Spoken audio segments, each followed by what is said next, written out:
Good Monday morning, everyone, and welcome to Perspectives. Trust everyone is A-OK, up and about, and raring and ready to face the new week, the new day. Yes, give thanks for being up this morning, as we were very lucky to make it on the list of those in the land of the living. Trust everyone had a really good weekend. Rain and pray about however you spend it.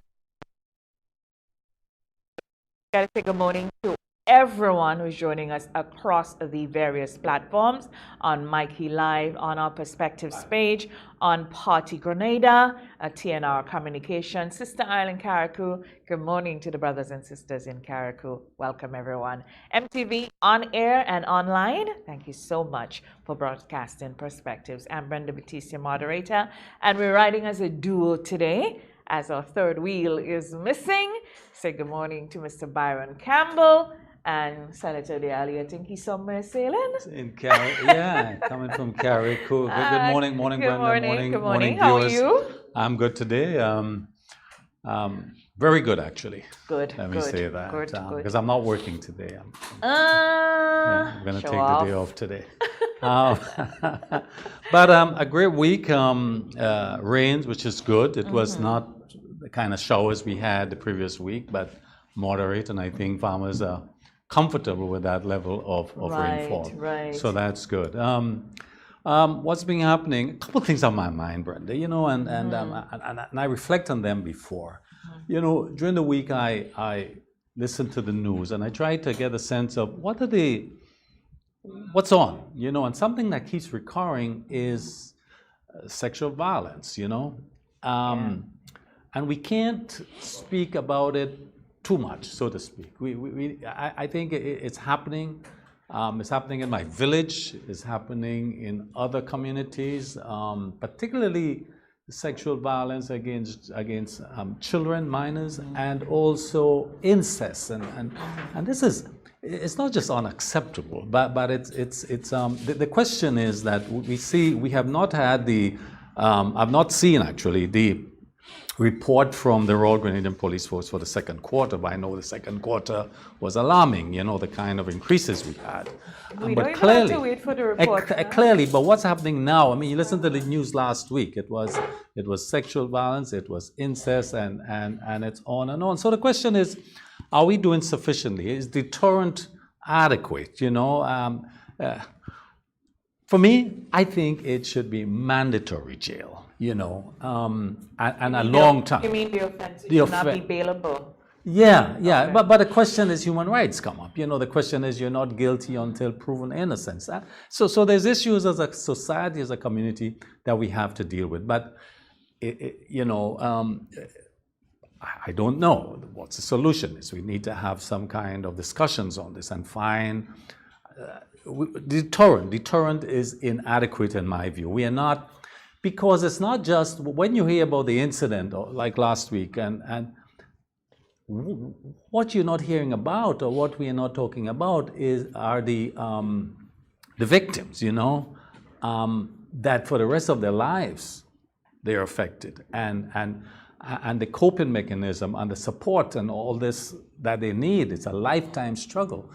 So we have to treat this with urgency, and I think all of us, everyone has to get on board with this to find a way to reduce or to eliminate these incidents. Unacceptable.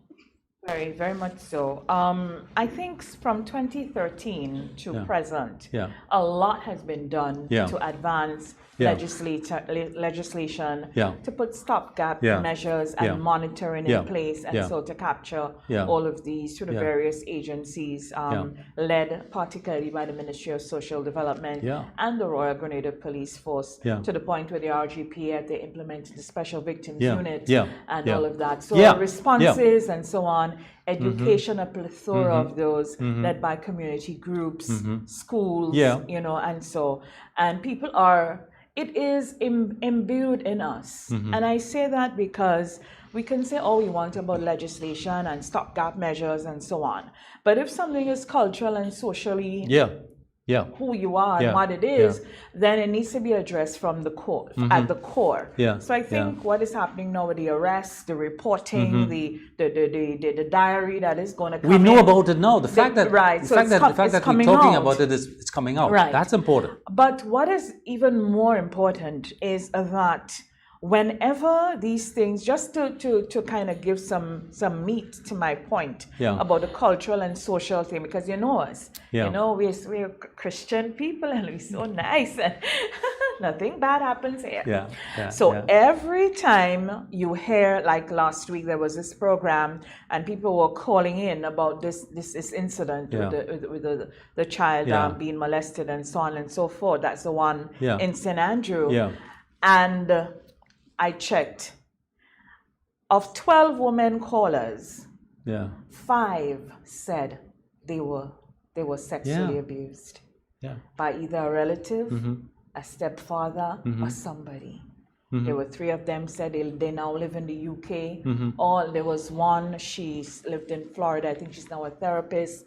And people were talking about, and they come from Grenada. 5 of 12 women calling in on a program about the Grenville situation are saying on air, listen, this happened to me. So it's triggering things in them. And that's only what I heard on that day. There are more, so many more. Anytime a group of women get together, I'm sure it's now 1 in 3 or 1 in 4. It is a pandemic in Grenada. It's true, and I wish to point persons, time immemorial. To point our listeners to a report that was done. The government of Grenada collaborated with the UN agency and the Caribbean Development Bank to finance this investigation, this review of violence against women in Grenada. And the report is there. It's 1 in 3. That's the national average. It's high. And a lot is being done, and Listen, we have to keep this on the agenda. Yeah, we glorify. Absolutely. We want. Okay, so arrest everybody, but we send mixed messages because when we see a guy like an older guy with a young girl, hey, what? You have a young ting boy, and that's a big cultural deal. thing. We are sending these mixed messages. So all these things. There's so many things we need to work on, and the pointing of the finger thing, it's not, everyone just need to take a hard look. I would like to see, because I think part of in the legislation and who's accountable and who's culpable, I think we are missing the mothers or the guardian in the home, the female who was, when this is happening to the child, boy or girl, the male or the female in the home who's saying the child is lying, this did not happen, and they continue to enable the perpetrator. I really would like to see legislation for that kind of behavior. There needs to be some culpability there, because mothers are given so much authority in the law. Because even the police, they walk on eggshells when you report a case like this, because they now have to, they will tell you, or even they would come into evidence, but they have to speak to the mother. The mother has to say, but now, before the case could have been dismissed and all of that, the police move ahead with the case. But to fix it, to get better, for it to be consequential and for people to learn or be deterred, you need the cooperation of everyone. So I believe that there needs to be some sort of stiff consequence for the enabler, i.e. mother, stepmother, father, whoever in the home that's just sitting there saying, I know they're doing it because they're ashamed. It's the breadwinners. We know all the excuses why. They too were abused. We know all of that. But we need to put something in place for that. But women are coming forward. I can tell you there's now also legislations that where the parent, once you withheld information relative to a sexual violence case, you can be charged. It's an offense. But 2 other matters grabbed my attention. Of course, the one is regionally, the assassination of the Haitian president. It's a major security issue for every country in the region, including Grenada, I think. The fact that someone can pay mercenaries finance money to come in and assassinate your leader. It's a big deal. You know, we have to look at this. It's not unacceptable, but it tells us what is possible, and therefore, what do we do here in any country to beef up our security to ensure that this doesn't happen? And I'm looking forward to the kind of investigation and to determine what happened. You know, and it's one of our CARICOM brother, sister country, and we have to take note of this. It's quite a precedent. It is. It is. I mean, it really rocked. It rocked the Caribbean and the world, indeed. And the world. Last week, because the earlier reports were that. Well, we knew he was assassinated, and then about maybe a couple hours later, they came out and said there were reports that turned out to be untrue, that his wife had succumbed to the injuries as well, but that turned out not to be so. She's in Miami. I saw the Miami Herald yesterday. They were reporting that she's now stable. Okay. But she's under heavy guard. The children are in a safe place. I guess they're refusing to say where they are because I think the daughter who hid in a closet or so, she was able to help the police spot some folks. Right. They went in saying they were DEA, Drug Enforcement Administration. But no security officer was injured. You know, where's the security detail? So there's no fight. I'm getting to that. I'm seeing that the Miami Herald have apprehended the head of security. The Miami Herald is reporting that Haitian authorities have apprehended the head of security because it just happened too nonchalant, so to speak, and their checkbooks, all these things were taken away. Those are just smoke, but I'm sure it's once this is properly investigated, I think it's going to lead to places that we might be surprised about, but it is political and of course otherwise because you know, there was a wariness and a tire. People were kind of getting upset with President Moise in terms of, you know, the term that he came to office and the fact that he was overstaying and then twisting the Constitution to say that, you know, he needed to be there for that time and elections were not called. So people were really getting weary with that. Of course, we know Haitians, they don't sit down. They would stand up and revolt, and by whatever means necessary, as sad as it is. But as you bring up the point of security, it went back to this for me. I remember when the Prime Minister, our Prime Minister, you know, made a big deal about, you know, kind of remunerating the men he had around him and wanting the same type of individuals around him. And, you know, people were saying, well, why they have to be the only ones? And we're losing the point. When a leader puts his head on his pillow, the person outside the door, he had to totally trust that person. There's an element of trust. Yes. The person handing him his water, the person sitting in the vehicle with him. You have to trust these people. It extends, you know, your commissioner of police. You can't be at odds with this individual. You have to, this is security. And in that conversation, I remembered how it was just blown up and how, yes, there were some valid points made, but that element, the element of security and trust and how easily that can be breached, because at the end of the day, it's how you feel about that person. And how, you know, and you, the individual, looking at what cracks, what weaknesses, how can they infiltrate this person to get to me? So all of these things are so important. And I totally understand any leader in the world who wants to have somebody with them for all of 8 years, all of 20 years. They build it. Trust is important. But Brenda, additionally to that, I mean, and this program doesn't give us the time and the opportunity to really go into the details of what's happening in Haiti in terms of the other socio-political issues there. That is really troubling. I mean, some are pushing for elections, but the society is so, things are terrible there. And I mean, there's a history of that. But that's another conversation. It's a painful story from, you know, being the rich, the wealthiest country in the Western Hemisphere, the first successful revolution, you know, and all of that. All their wealth were taken away, and even now, France or the Euro or the UK, they have not paid them back for what they took. you know, and so it is painful.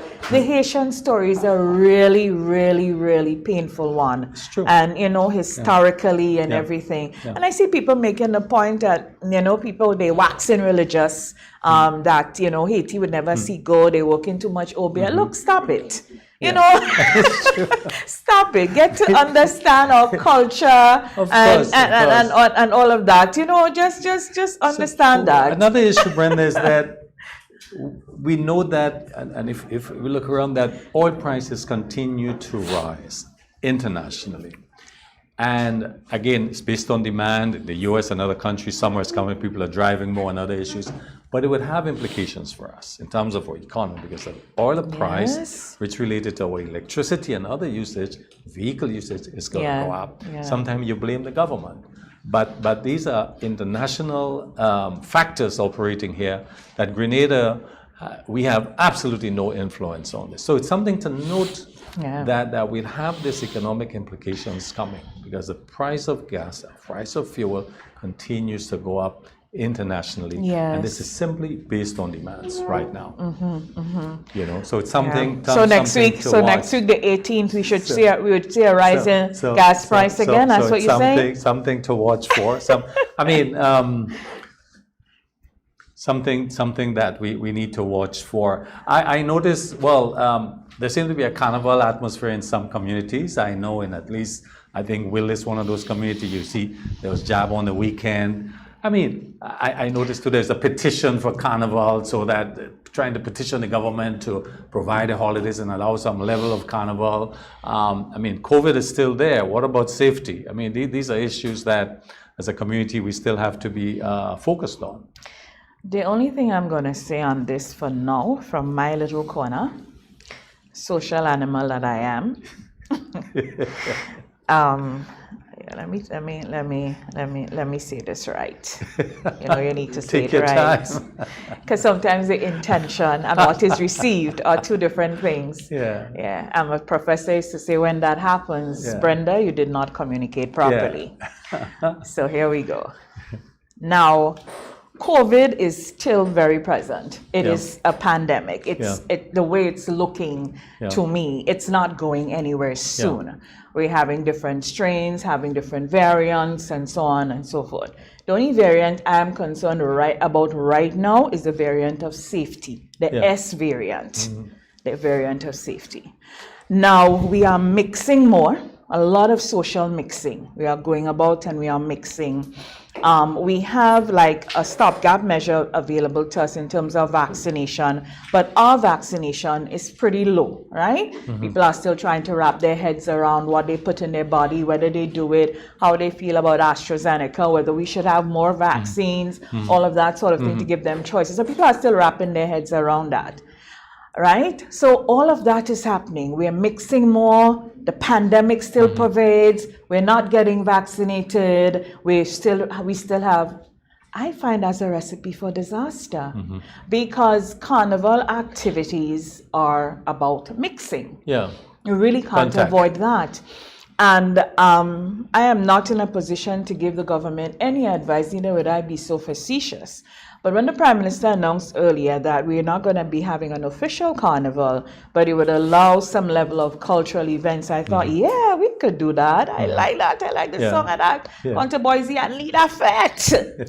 But as I look around, I am not sure what type of events we should allow. I'll tell you what. Last year, Cyber Monarch was allowed to go on. And people rode on the back of that to say that they could jump up because you allowed Cyber Monarch to happen, so I could jump in my village. I am concerned that if some of the things are allowed to go on, whether it's a fete or whatever, people again are going to justify their actions with those things. So then what is your decision? What do you do? Because our people are just looking for anything. And people, they're tired. They're tired. They locked down too long. This is a season, but folks, there's still a pandemic. So you get the anxiety of people. But in managing your response, you're not going to please everybody, but they need to be watchful of what is allowed to happen in this very delicate period because it is going to be used as a justification. So for instance, in where slum could safely have jab in jab village. People could go in there and have a time. He have a big space, you know. He could say only vaccinated jabs he want. He can go that far. But if you allow slum to have it, there might be a little jab on the side up in Tivoli. So what happened? Jab is only for tongue people? Those are the things. We need to be mindful of who our people are and how we behave. And so if it is not no jab for no jab, no whatever. So that we are entering a very delicate time, and that needs to be watched. And all I'm going to say is we still have a pandemic. We want to mix. We're not getting vaccinated. Grenada is heaven, it seems. Nothing could go wrong there. And we press on. Needs no further comment on this, Brenda. Yeah.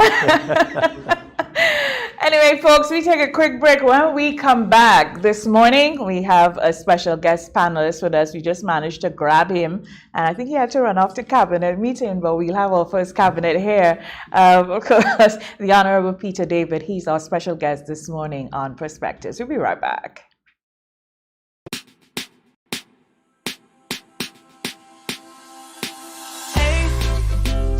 Are you gonna wear your mask today? You see everywhere you go. There are rules you got to follow, so don't you say COVID-19 will delay. Take the opportunity to save your community. Don't be that guy, put a mask on your face if you're heading outside. It's your life, my life, more lives will be taken if we don't try. If you feel any symptoms, call the hotline. Stay inside until you feel fine. 6 feet away every day. Keep COVID-19 far from away. Keep Grenada safe. Be COVID-19 smart.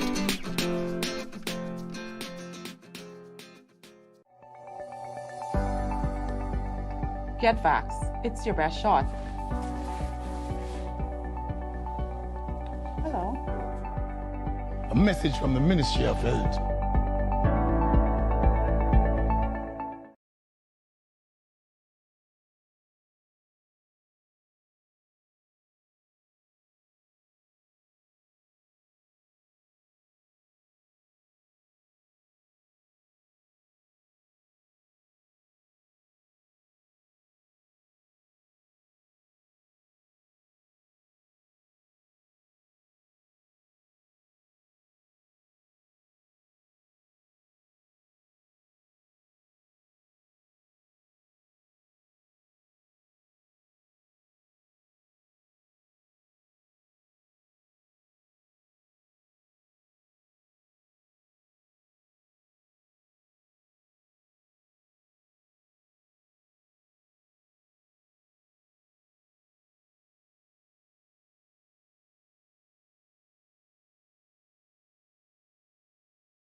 I took my best shot for the safety of my community.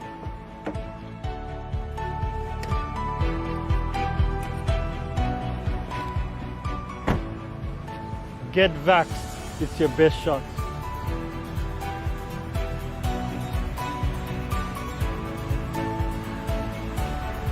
A message from the Ministry of Health.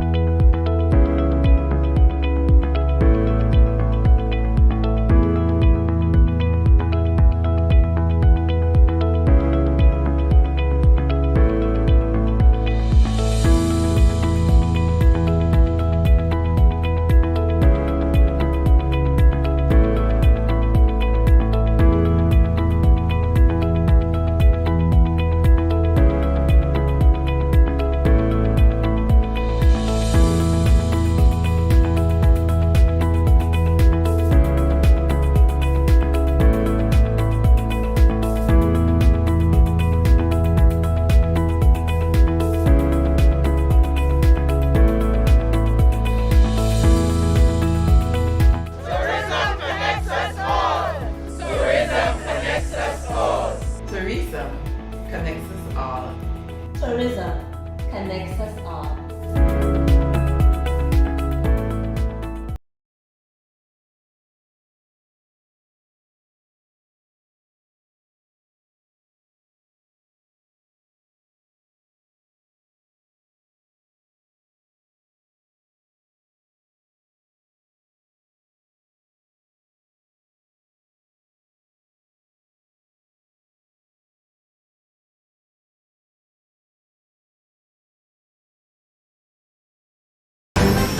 Welcome back to Perspectives, everyone. If you're just joining us this morning, we welcome you to the broadcast.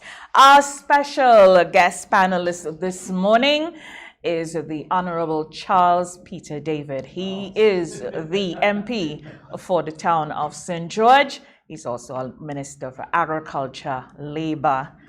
What else? A lot of things.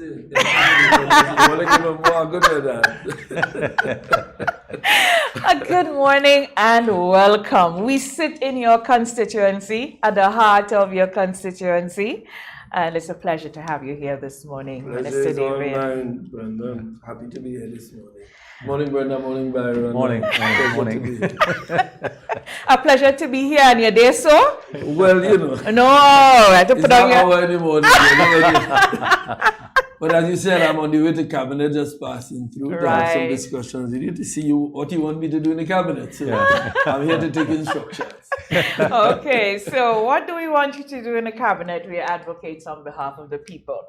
So, Minister David, this period here, from March 2020 to now, based on all the fallout we've had in the labor market and all of that, of course, as a result of the pandemic, it must have been a really busy time for you as Minister of Labor. I'm sure you've had lots of employers you've spoken to for the first time, lots of complaints and concerns raised with the Ministry of Labor.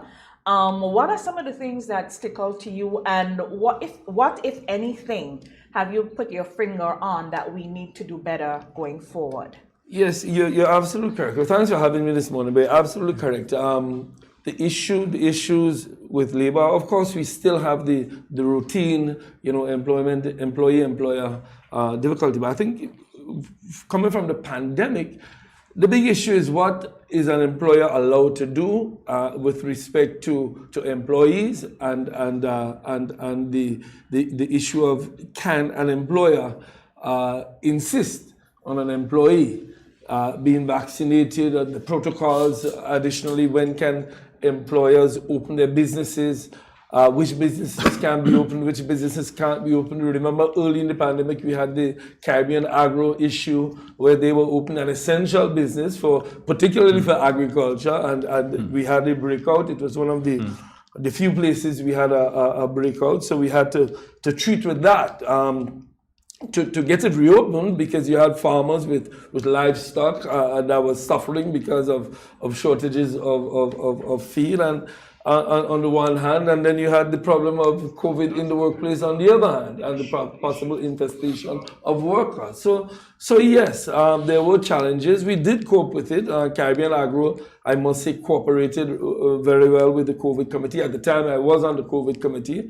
So we did reopen it, and reopened it safely with the protocol. So those are some of the challenges. And then you had some employers who we feared may use the pandemic in order to lay off workers, using it as a reason to lay off workers. So I had to send out early signals to employers not to do that. We also had to be working with the labor unions in that regard, working with the unions with respect to vaccinations, with respect to workers' rights. So yes, it was challenging during that period, but glad to say I think the economy is seeming to be picking up now. You had the SGU situation where SGU had to close down, which meant hundreds of employees were on the market. Then we had to be working with the government to get stimulus package for particular areas of the workforce.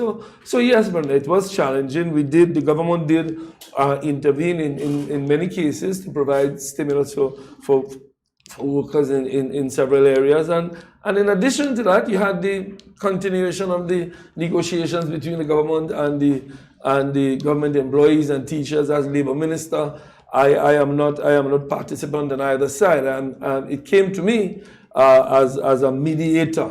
So, and it's still currently before me. So yes, several challenges as a result of COVID, and we sought to deal with them. We have a lot of issues regarding contract work and the decency or indecency of it and its standards. As you went through that interaction, what were some of the observations, and what, if anything, will the government seek to do? Because there is also a school of thought that the government is also one of the, let's say, what would I call the government? People would seem to think that the government commits, I'll use a basketball term, flagrant fouls as it relates to contract work. Well, you know, I am not going to comment on specific issues, of course, because I end up as a mediator on this, and that is an issue that has been raised by the Public Workers Union. But certainly, in the private sector contracts, as well. yeah, that's what I'm saying. Contracts of employment is something that has always existed. The issue within the government sector is contract employment versus public workers through the public service.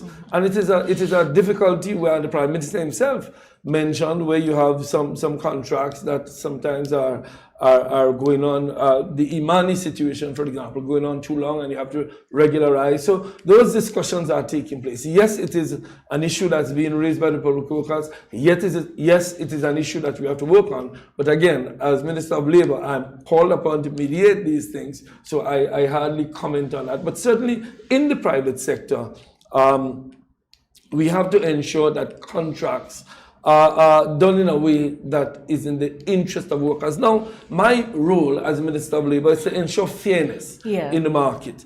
And fairness sometimes means ensuring that the powerful do not abuse the less powerful. And in most cases, we have the less powerful being workers. And that is why I urge workers to join unions. And I know there are those who would say that unions, the time for unions has expired. Right, so if that comes up, if the union element comes up as a point to go, then probably we need to address it in the labor code as well. Standards for contracts. When you raise the labor code, absolutely, the labor code needs review. In fact, currently we have a committee in place to look at the labor code and to make some adjustments on the labor code. And that is going to be done in the next couple of months. All right. Before I get off the labor code and the labor business and leave you and hand you over to Mr. Campbell, the Pension Disqualification Act of 1983.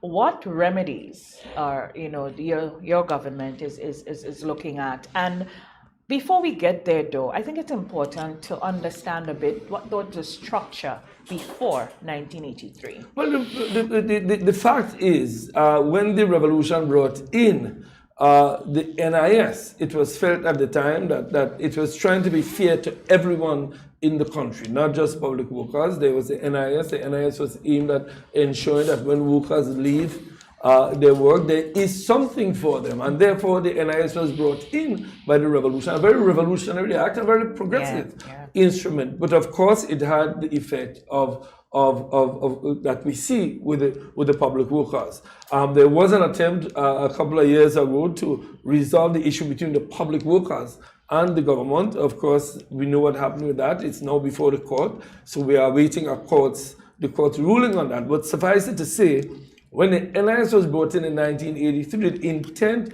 was to provide fairness throughout the country and for all workers in the country. So sometimes there is a collateral effect on some positive things, and that was one with the public workers.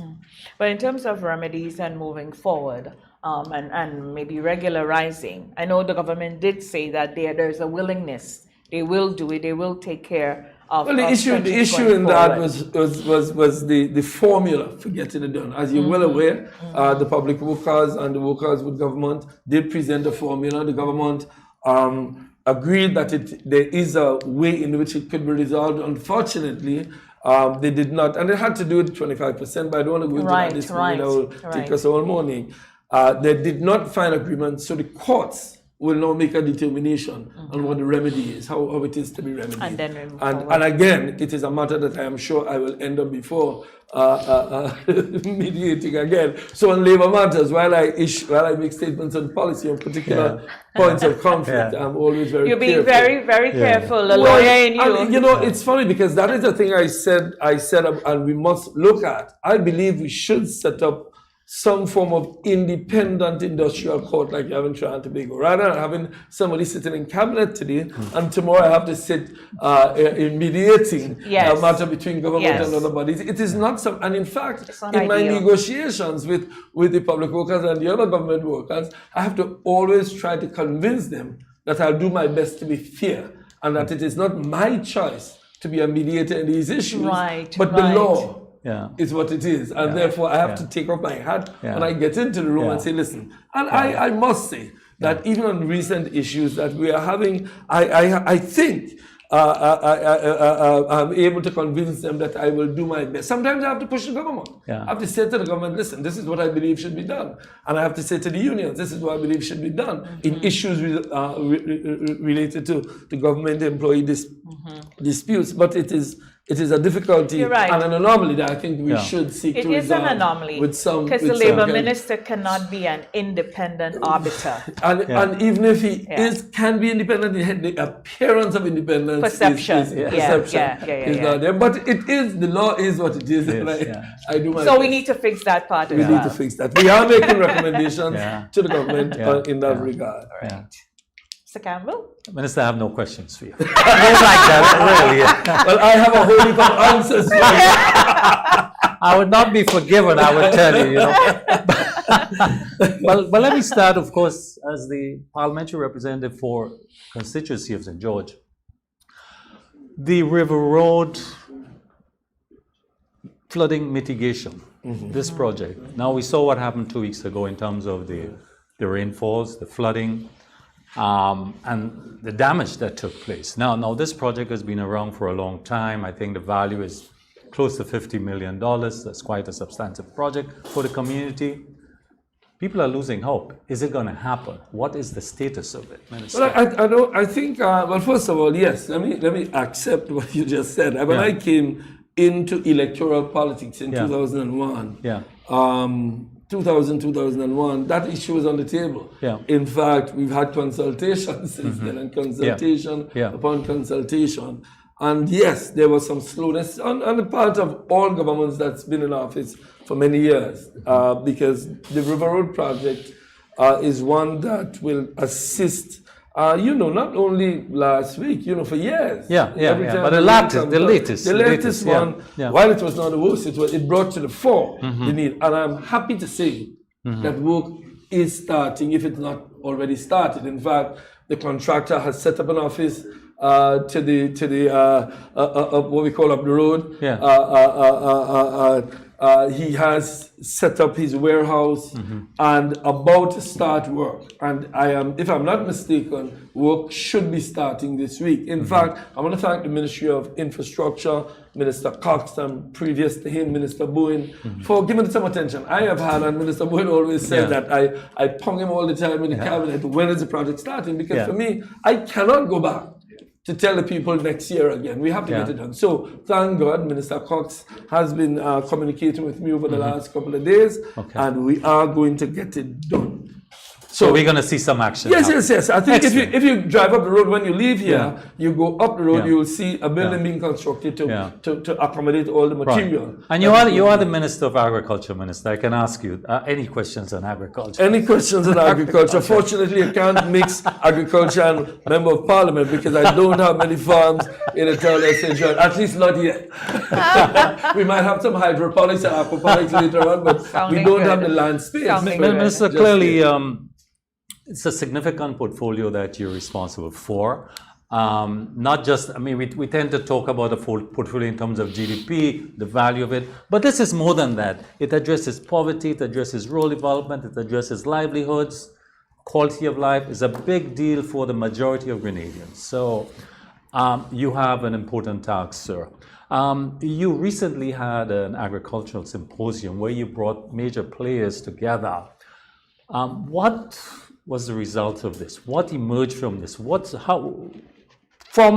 the symposium, what next? What happens? What are the issues? Right, let me start by agreeing with you that agriculture is important. I don't believe that we properly calculate our contribution to GDP. Exactly. I think it's absolutely understated, and that understatement to me has had a spin-off effect on the consciousness of people. Let me start by saying this, that I believe community agriculture, it's been an epiphany for me.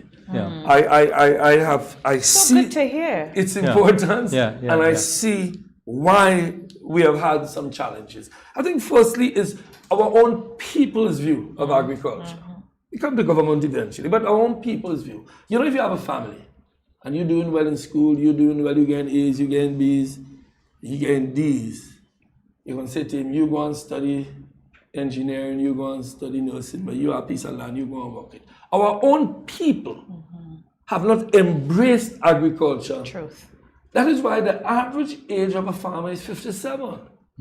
Because young people are not going to agriculture, and that there's a reason for that also.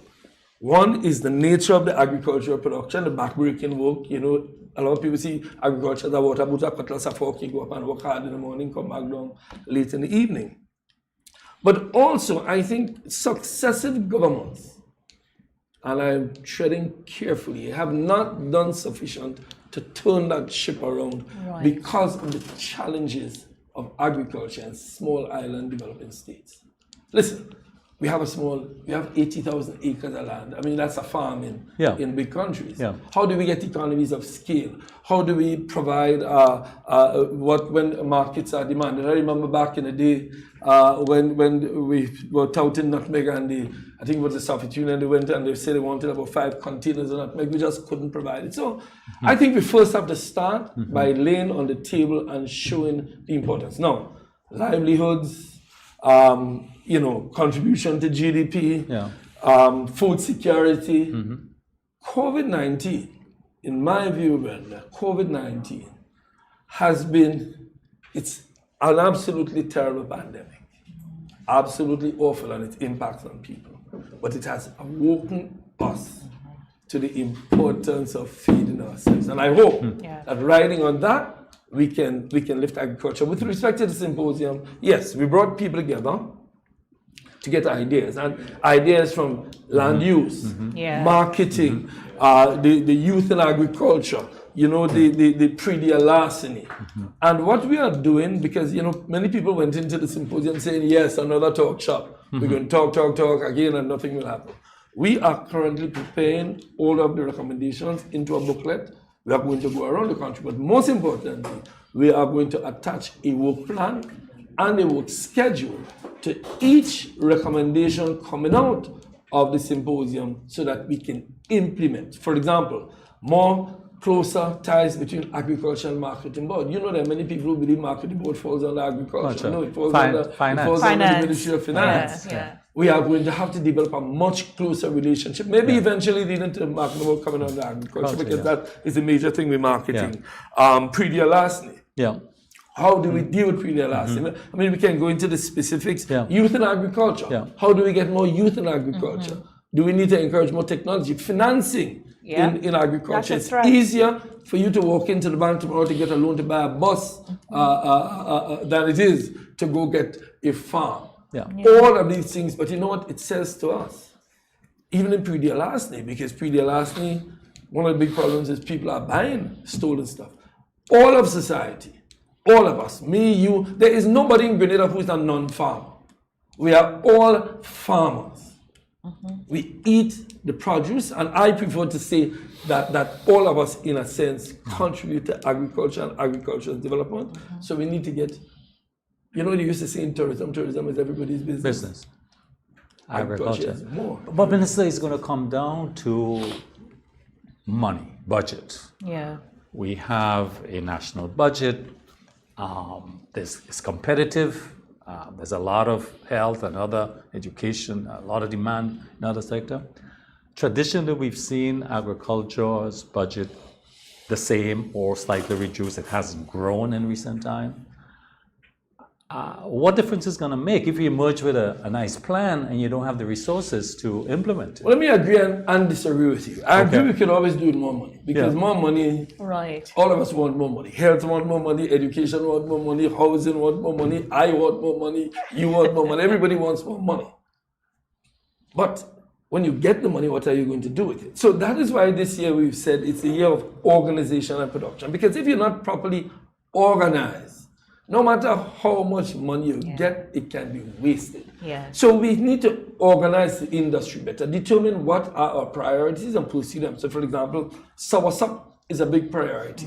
How do we approach soursop? Do we need to develop a regulatory mechanism on soursop? What are we going to do on mechanization? Roads, which we can speak about, is a problem. Do we need to redevelop, and this may be controversial, redevelop the farm machinery pool to provide from government assistance to clear roads, which is a big challenge, and we have spoken about that. What do we need to do with pre-larceny? Do we need to just introduce more technology? So can the money we have now be better used if we introduce technology? So I agree, more money, but we need better organization before we proceed. But additional to that, Baron, I have found since coming into the ministry that there are a whole number of international organizations.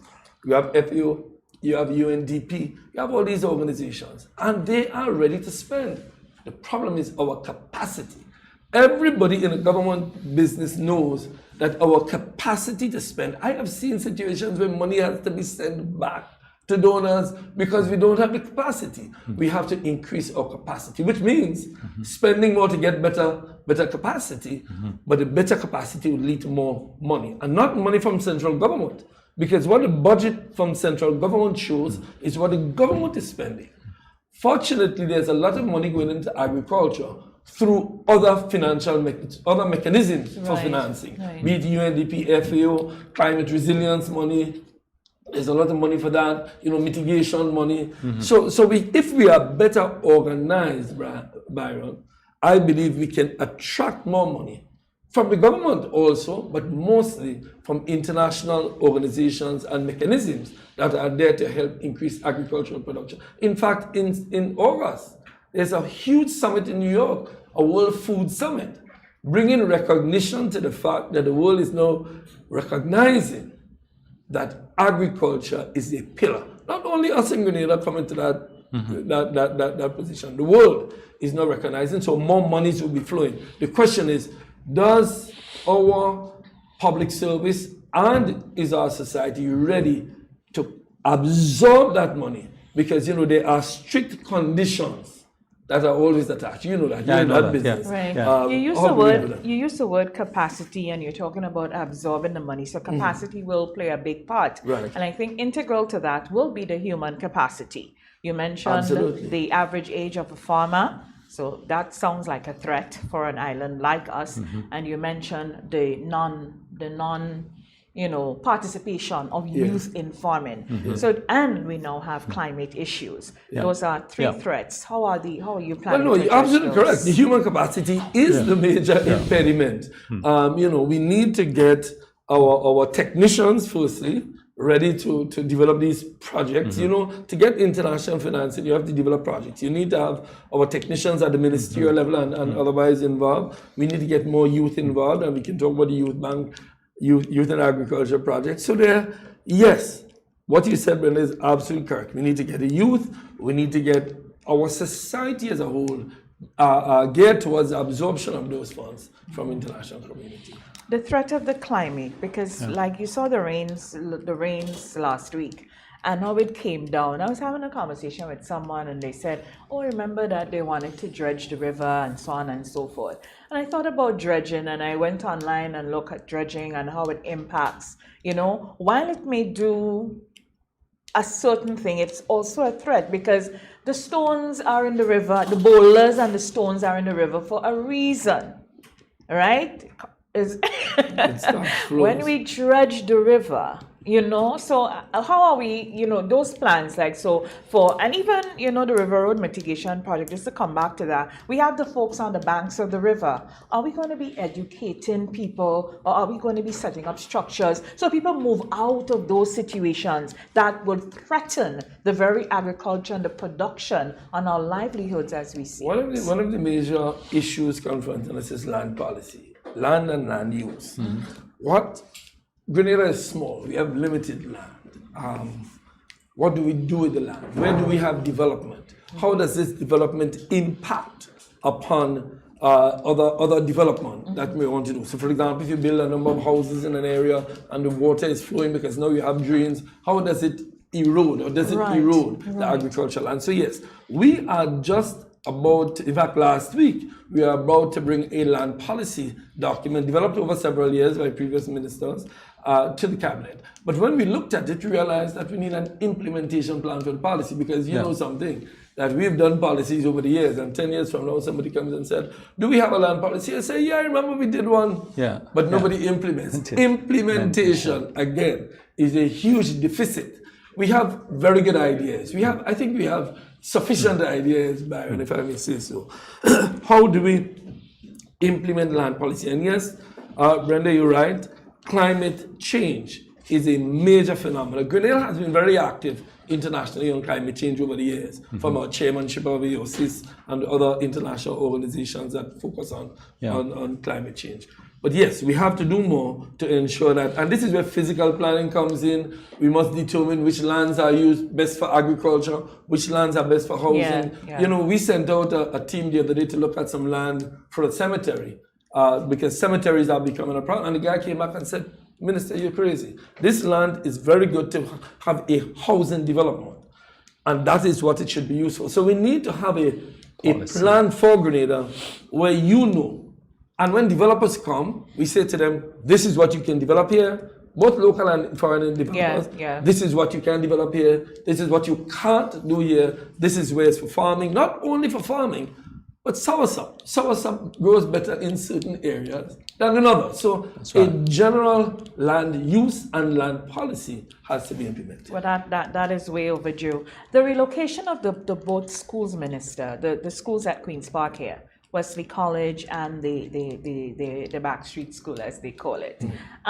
Every time it rains, we see the situation. I know the church board is heavily involved in, you know, the management and so on of the school. But are there any discussions or concerns being raised? I met with the head of the Methodist congregation recently, and those discussions are taking place. There's been some change of plans on their part, but government certainly will facilitate that. All right. The pirogues and the fishing trawlers on the Carronage, when are they going Remember, to I'm not a minister of fisheries, but I can talk as MP for the town of St. George. Yes, there are some discussions to move them up to your area. Maybe Byron can help me. It's not a good idea, Minister. Oh, Minister, it's a long time. But you know, recently. Why it's not a good idea? Let me tell you why it's not a good idea. Let me tell you why. Grand Mall. The proximity to the sculpture park, the marine protected area. The MPA. That's the issue. These are some of the challenges. That's the issue there. Perseverance, which is a nice natural harbor, might be more appropriate. That brings us to the point you were speaking about a while ago, Brenda. To the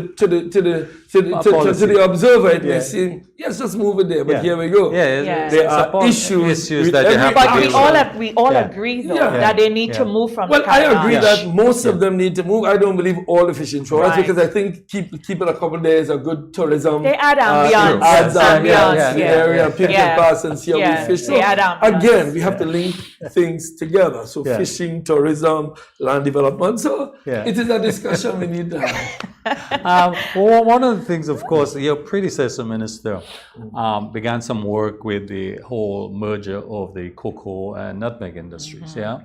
Recognizing the synergies, cost saving, and other factors. We know that farmers, the feedback, particularly with the aspect of the merger and the discussion. But where is this now? Is it going to happen? Is it something that you'll be taking on in terms of going forward? Yeah, I have met with cocoa farmers and nutmeg farmers, and what I've found, Byron, is that the merger issue is agreed upon. Last week I was in a Cocoa Association meeting in St. Andrew, and all of the farmers are saying they agree with merger.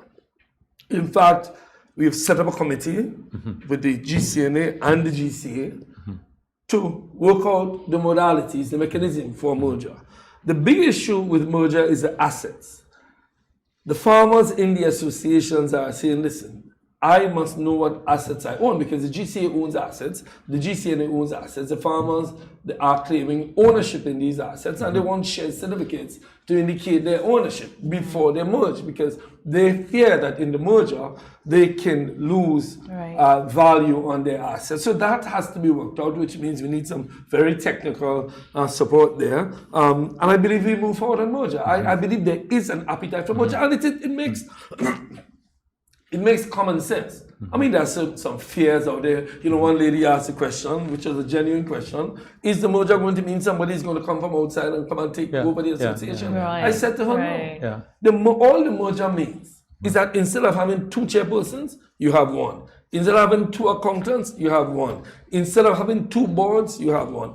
All of it meaning less expense, which means more money for the farmers to do farmers' business. So merger makes all the sense in the world. In fact, Byron, I've said this before.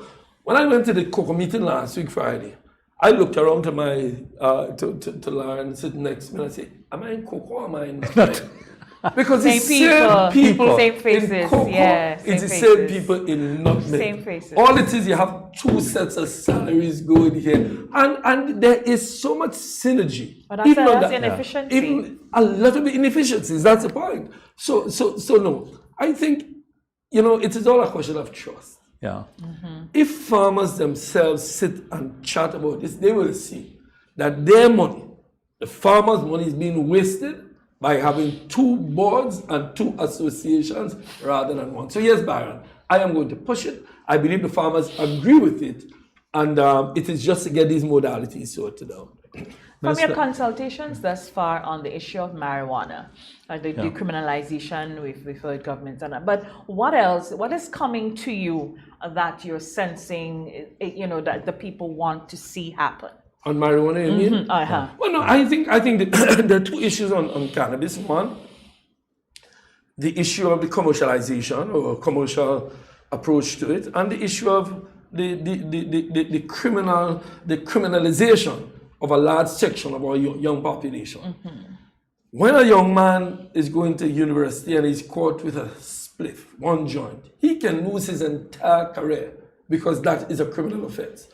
So I think the first step is to address the criminalization of small amounts. So what is being considered is a decriminalization of a small amount, so that a young man being caught with that, it doesn't have a criminal offense like a driving ticket. You get a ticket for it. And on the issue of the commercialization, it is a much bigger issue. I've had talks with St. Vincent. It is not as easy as some people make it out to be. You have to have a regulatory authority. You have to make sure you understand the consequences. You have to understand the international market. So that one, the commercialization, is going to take a little bit longer. I read a column in a St. Lucia newspaper, and it was interesting, as you mentioned St. Vincent, that they're highlighting that St. Vincent is getting a lot of money from the commercialization of marijuana. And they felt like St. Vincent was holding back on giving information to the rest of us and want to move forward. Are we engaging other people? I have myself and the Minister, small island thing is a big deal. I've been in constant contact with the Minister of Agriculture in St. Vincent. Saboto Caesar, he's a friend of mine we were ministers of tourism together. We were together past. And we have agreed that the best approach is to do it, that commercialization and the regulatory authority, to do it as a regional, sub-regional. What's the timelines for that, though? That there's no timeline. We're just working on it. We're just working on it. Minister, elections. We know it's 2022, the end of 5 years, but what do you sense happening right now? Is there a timeline for election? How do you see it happening? I thought you were about to tell me because you just told me when the elections is. You said 2022. I was like he knows something. Telling me that, I have to go get ready. Yeah.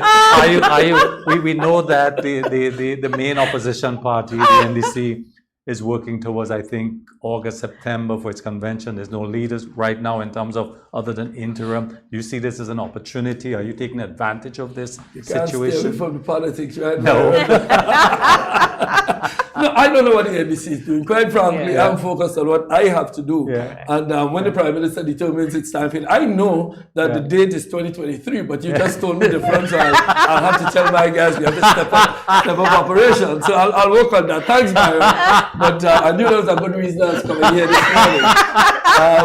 But no, I don't know what the guys are doing. You know, all I do, Byron, every day, I get up, I go to work, I do agriculture, I do labor, I do the town of St. George, and I take care of the family and the friends I have. Okay. With respect to what they are doing, what they are doing is a matter for them. I wish them well. I'm not sure I want to comment on the efficacy of what they're doing or whether or not it's right or wrong. That's a matter. But do you feel their presence, though, as an opposition party? No. Say that louder. Feel it? No, I honestly don't. I mean, I'm not trying to be, I try to stay away from making comments on other parties. But you asked me if I feel a presence, so I'm trying to think if I do. And the answer, having thought about it for a minute, I actually don't. You don't. You know, when you became the Minister of Agriculture, you know, folks felt, oh, it was a demotion. It's big yada yada yada about it. But as we look on and we see you and get, you know, get feedback from the farmers and even your own, you know, physical appearance, if I may comment. Definitely. You know, being closer to the ground and all of that. How do you feel after, you know, having spent some time in it? I grew up with a maxim, wherever I'm planted, I will blossom. So wherever you put me, I will blossom. But secondly, it's quite honestly, it's been like a rebirth. Because I've done foreign affairs for many, many years, and foreign affairs takes me out of the country, you know, at a certain level. But agriculture really plants me in the ground, and I enjoy it. I mean, honestly, when the Prime Minister announced it, I wasn't aware before, and then I did remember telling the Prime Minister years ago, I really would like to take a stint in agriculture in Grenada. Well, he didn't forget. And so for me, no, I really do. And Byron knows that we interact because Byron is very much involved, is a farmer himself. In fact, I want to commend you for the work you're doing with SIAP and trying to get us some more roads. But we bilateral on getting the roads. I want to thank Byron works with SIAP, which is one of these international mechanisms. You work with some of these international mechanisms and getting monies in. But no, for me, I said to the conference the other day, you know, the passion of a new convert is what you see in me. You know, when somebody just get converted to a religion or to a movement, you see this passion. That's what you see in me. And I hope 10 years from now, well, I'm too old to lose it because by the time I lose it, I'll be retired. But that passion, I hope, will take me through to the end. Well, let me tell you something that was shared with me recently, and I never looked at it like that. I was talking to two gentlemen. They came into the nutmeg, the GCNA day to deliver their nutmegs and so on. And they're farmers, and they were talking to me, and you know, talking about not seeing me in the mornings again. They miss me earlier, and they said, you know, the Minister of Agriculture. They both declared that they're not NNPs, by the way, and one even went on to give me a little history and said to me, you know, Peter David is a good thing for the agriculture. He said maybe, okay, we would see changes, but he said, and that's the point I want to make, what he is seeing is that it is going to bring political benefit to you and to your party. Because this elder gentleman is saying that traditionally, farmers are not NNPites. Farmers were Garyites. Then farmers morphed into the following and George Bizan and so on. And so he's saying that the work you're doing, he said even he had to check himself. Because he said, you know, the fella is a fella you could like, eh? He said, so I had to check myself because I know an NP. He said, but he thinks there is political capital. Brenda, are you seeing that? Brenda, the truth is that I believe, and I don't want to get in trouble for saying this, I believe that we politicize too many things. Yeah, man. That if I speak to somebody in a village and I speak to the next person in the village, they both have the same problems. All farmers have similar problems. All the youth have similar problems. Let us not discuss everything in the context of politics and party. Let us build together. You know, I have said and again, I may be venturing down a wrong road, that our political system, by its nature, sometimes fractures us. You tell a man he's opposition, he believes that he But really it's a has competition. to oppose. Competition breeds Because that. the role of opposition is to oppose. I approach it differently.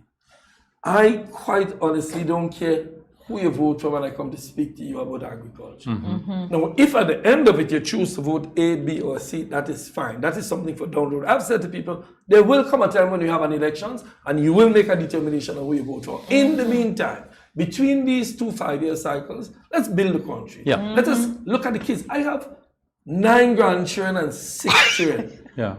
I ain't sitting down here and thinking if I can get a vote next year. If I get voted out, I get voted out. What I'm thinking of, how do I do where I am called to do in a way that generations down the road will look back and say, well, Peter did a good job. For example, land, Byron. Land. I am deeply worried about what is going to happen with lands. That is why we've established the National Parks Commission to make sure we find spaces, and that commission should be sorted out recently so we can find spaces for people to relax. We decide what is agriculture, we decide what is housing. So generations down the road will not look back and say, when Byron and Peter and Brenda and them was around, look how they screw up the place. That is my mission. So whether or not it takes me to more or less votes is not something I think of every day. I honestly do not believe that the tribalism, I called it that for many years, the tribalism of our political system should be reflected in what we do to develop our country. So yes, our friends in NDC, NMP, PNM, GULP, wherever, when election comes, we put on the tribal wear, and we go and we ask for a vote. If we get it, we're good. If we didn't get it, the next side we come in, they're good. Anyway, I know Byron have connections because he tell us the election date. I have a cabinet meeting to go attend to. If Byron could make a call and tell him I can't make it today, then I'll be all right. No, you are expected to make it today. You are expected to. Thank you so very much. We will want to keep you away from the important meeting to run the affairs of the country. Thank you. And trust you have fruitful discussions today. Yes. And I'm prepared to come back anytime to discuss more. Of course. We basically skim the surface of agriculture. We have. Of course. No, we need a whole. We plan to have you and Senator Sinclair together. Because we do believe that your energies are really. Senator Sinclair and I work together all the time. We disagree on some stuff. He says when we disagree, I say I disagree. But that is an example of what I was talking about a minute ago. Because he's a senator sitting on that side doesn't mean that we have to disagree on it. That's correct. Not we agree on. Yeah, let's do Grenada, man. Yes. That's the point. Project Grenada. You remember that? Thank you. The builders of the project still around? I'm talking to one, right?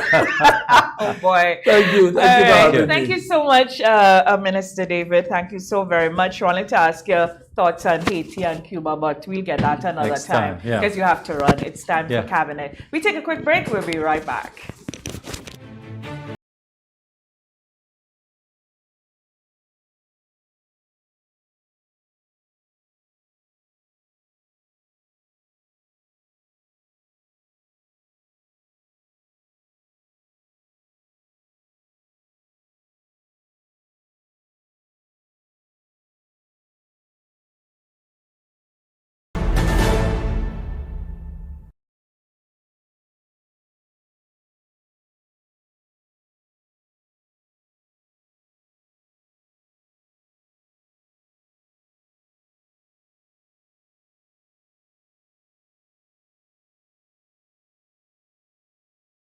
Welcome back to Perspectives. Welcome back. The program is not over. Somebody in production have an itchy finger this morning. All right, so Mr. Campbell. Wow. Good discussion. I mean, the thing with Minister David, he's very approachable. I mean, I relate to both, cocoa, nutmeg, another aspect of agriculture, and he's available. He's there, he's conversing, he's meeting with the people. And I must say that there's good possibility. I like his posture. I like where he is positioned right now, and he's addressing some key issues. You see that land use policy. Yes. It's been there for Imagine that a was one of long my time. questions, Yeah. and in this conversation, it just kept coming up. Yeah. So that was and good. rather, I ask about the symposium because it's important. Because without a plan, without a strategy, we could be anywhere. You know, and so I think that was an important activity that was held. The results, I think, is going important. And as he said, how is it going to be implemented? Because you don't want something sitting on a shelf. Is key. Yeah. I think the other thing is that I think the government has chosen to separate fisheries from agriculture. They're closely related from a marketing and food security point of view. But I know that he has been working very closely with the fisheries department and ministry. So I think that that's a very, very, very, very important work. The merger issue too, there were some reservations with a lot of farmers, but I think the minister was able to. I think his communication, there's a bit of trust that you can sense from him, and the farmers feel this. A lot of people shun the likability factor, but it is a factor. Yeah. In politics, in leadership, in your home, wherever you are.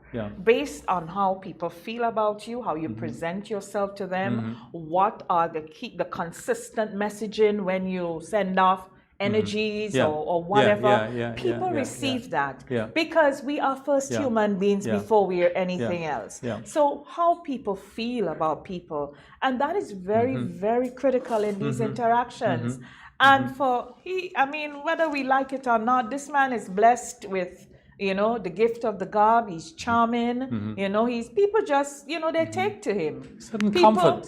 People are really drawn in by him. And so that point that elder man at the GCNA made to me, and he was serious. He was serious. And I left laughing because it was two really funny gentlemen, really nice gentlemen. First time I met them. And I left, and in the middle of the day, because as the day wears on, all the conversations you're having, it sits with you.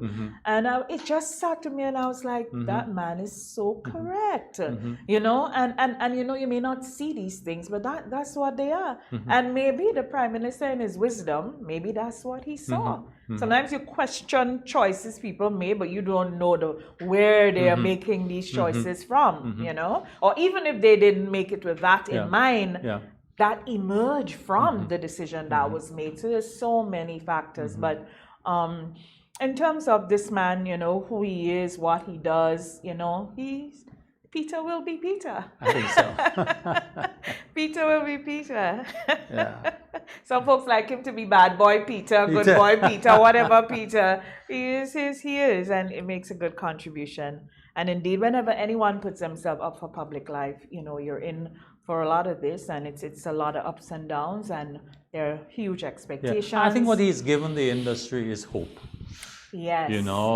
That is that's critical. that hope, in the sense that there is a sense now of possibilities, going forward. The industry is faced with some challenges. We didn't get into a lot of details of it, but he's onto it. You realize he's onto it. All the threats, all the the agent, the average age of the farmer. He didn't hide it. The Predial larceny, for example. Yes. He didn't gloss over anything, and it also shows how entrenched he has become. And he talked about, when I raised the question about the resources, finance available for the industry, he was quick to point out that that's important, but what's critical is organization and the capacity, human capacity. And that's true, because you could have all the money and you're not organized and capacity to do anything, nothing's going to happen. I am told, Mr. Campbell, that the Ministry of Agriculture is a ministry where there's a lot of folks now in the last 2 years, a lot of folks have retired, and it is one of the ministries that's understaffed. Yeah, well, I could tell you that because I know about this. It is true. So probably they're creating magic with a small pool. It is true that, and I've heard discussion about questioning the level of succession planning that was there. But what is true is what you said, Brenda, in that in recent times, Even last week, I met the chief extension officer, and he told me that he's now on pre-retirement leave. So at all levels, I know one critical area that they're trying to address. I didn't raise it with him because I understand that their efforts are on their way to fill this position. That is the chief agricultural officer, which is a critical position in the ministry that has been vacant for probably over a year. Wow. So I know that they are charged now with the capacity issue, but how do you fill some of these key positions? Yeah. There is also, I should point out, a fairly large pool of, we call them extension assistants, or this is extension personnel that are not yet full extension officers, but there's a lot of training taking place to bring up their level. So that's happening, that's important, because extension is a critical area. This is where extension is expected to provide now information on marketing, agronomy, crop development. So the training for these persons are critical now, and I know the ministry is giving a lot of attention to this. So although they have this kind of stay on hiring, I think those critical positions they need to be filled. It's important. A number of key positions there. I know they recently, because the SIRE program, we interface quite a lot with the ministry. They recently appointed a chief extension officer, which is very important. And part of it too is that, so sometimes when you hear budget in agriculture, that doesn't cover the major projects like the farm roads and other developments that are taking place. So when you put all these numbers together, you will see that the input to agriculture is more than the official numbers that you get in a narrow sense. So I think if it's going to make a difference, I think that Minister David has the capacity to do that. Yeah, I the think Labour Ministry is also understaffed. Yeah, exactly. Because we are in a period now where there's so much calls on their time, and they too have had some folks retiring. Well, you also raised the question a lot on the labor issue, and that question comes up all the time about contract workers, and I know that public workers in particular have used this. And one could argue that it provides better job security if you have a permanent job in that sense. But the reality of the world and going forward is that, first of all, we're working now in a lot of projectized environment. Yeah. And these are by nature contracts. Time sensitive, yeah. But I submit, if you are qualified, what is job security? Job security is the ability to be employed. It doesn't mean to be employed in the job that you're in presently, but to be employed going forward. To be employed, so your continued development, trainable. I think what should be pushed in addition to saying, okay, we want to come out from contract workers, is that advocating that workers see part of their job security as continual development. Continual development. Let's not move away from the contracts though, because I think people do have an understanding that the modalities in terms of our interaction in business in the world is changing. And so contract is becoming more and more the engagement form of employment opposed to you being appointed. Precisely. All right? An appointment sets up a certain expectation, of course, based on performance and so on and so forth. And contract really holds you accountable. And in a sense, you're kind of writing your own paycheck too. The issue folks have had, and based on my own personal experience, but I'm not going to inject myself into the discussion. I'm just going to say this. I think what I hear from everybody is the indecency of some contracts. Yes.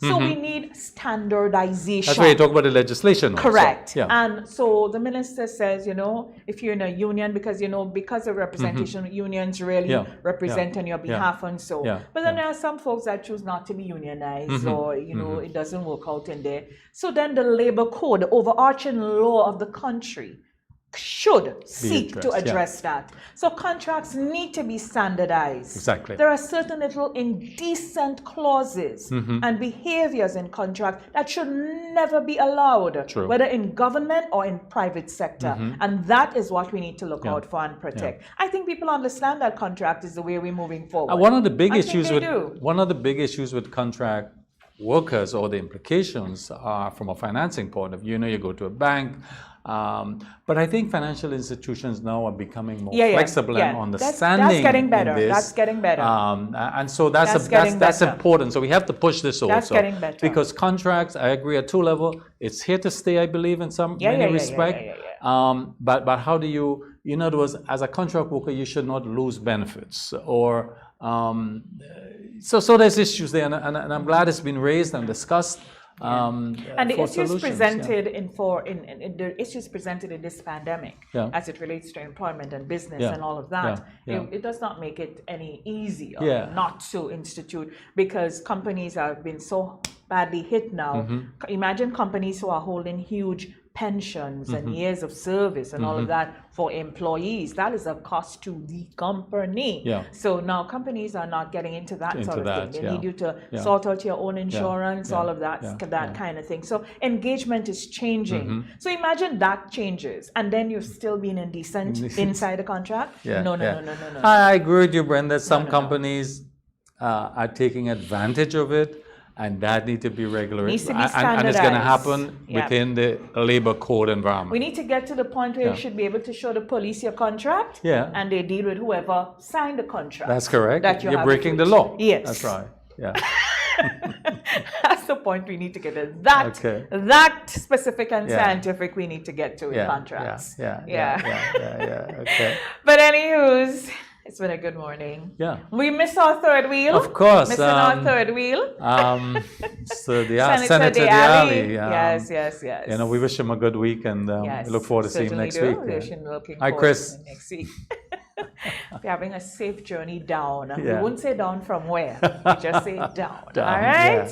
Good. Thank you, everyone.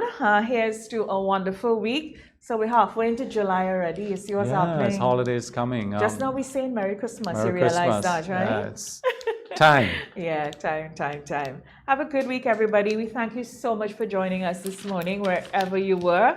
All our avid listeners and viewers, good morning to you.